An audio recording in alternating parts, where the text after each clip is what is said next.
নমস্কাৰ বন্ধুসকল, মই আজি আপোনালোকৰ আগত এটা নতুন ভিডিঅ' লৈ আহিছোঁ। ভিডিঅ'টো হৈছে শংখ কেনেকৈ বজায় আৰু কিয় বজাব লাগে।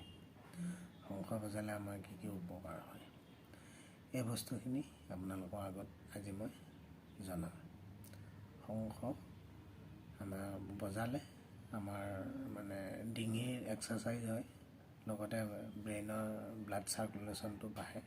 তেতিয়া আমাৰ মানে যিটো সময় শক্তিটো বাঢ়ে আৰু ডিঙিৰ এক্সাৰচাইজ হোৱাৰ লগতে ডিঙিৰ যিটো মাংসপেশী সেইটো এক্সাৰচাইজ হোৱাৰ লগে লগে গতিকে ডিঙিৰ যিবিলাক বেমাৰ আজাৰ থাকে সেইবিলাক সম্পূৰ্ণ ভাল হয় আৰু লগতে থাইৰয়ড বেমাৰো ভাল হয় যদি শংখ বজায়।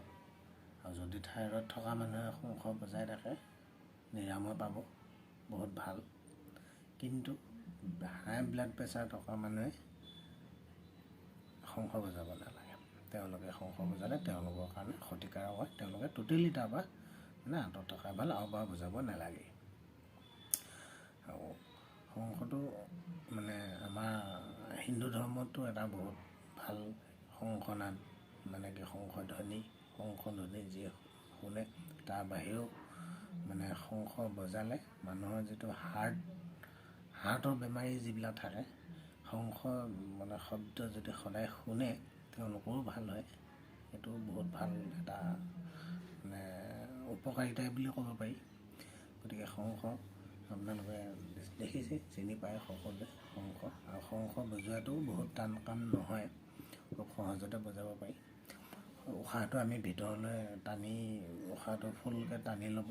টানি লোৱাৰ পিছতে ওঁঠকেইটা টিপি পেলাই মানে হেঁচি যেতিয়া প্ৰেছাৰ দিব ভিতৰৰ পৰা, তেতিয়া আমি আগতে যিটো মানে এইটো কওঁ, এই বস্তু এনেকৈ শংখটোৰ মুখখন লগাই পেলাই এনেকৈ কৰি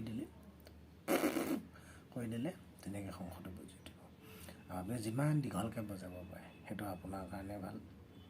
আৰু শংখ বজোৱাৰ পদ্ধতিটো ঠিক তেনেকুৱাই, তাৰ বহুত টান নহয়। আপুনি 2-3বাৰ অভ্যাস কৰিলে আপুনি পাই যাব, বা 2-3বাৰ বা 2-3 দিনলৈকে পাৰিবই, ইমান টান নহয়। আৰু বজালেতো মই কৈছোঁ আপোনালোকক এইকেইটা বেমাৰৰ পৰা আপুনি হাত সাৰিব পাৰিব। আৰু ডিঙিৰ যিবিলাক বেমাৰ থাকে এইবিলাকৰ পৰাও মানে ভাল পায়। গতিকে আপোনালোকে বজাব শিকিব, আৰু শিকিলে মই যিধৰণে বুজাই দিছোঁ তেনেকৈ বজাব শংখটো। এনেকৈ শংখটো ল'ব, লৈ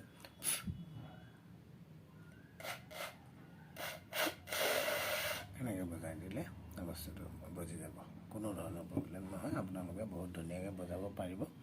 2-3বাৰ ট্ৰাই কৰিলে আপুনি পাৰিব। খালি ইয়াৰ সেইটো আৰু ফুকটো আপোনালোকৰ মানে উশাহটো বেছিকৈ লৈ আৰু অকণমান বেছি সময়ত ঠেলিব, যিমান ঠেলে ইমান দৰে ঠেলিব। যিমান বজাব তিমান আপোনাৰ ভালকৈ বজি আহিব, বেলেগ একো নাই। আৰু আজিলৈ নমস্কাৰ।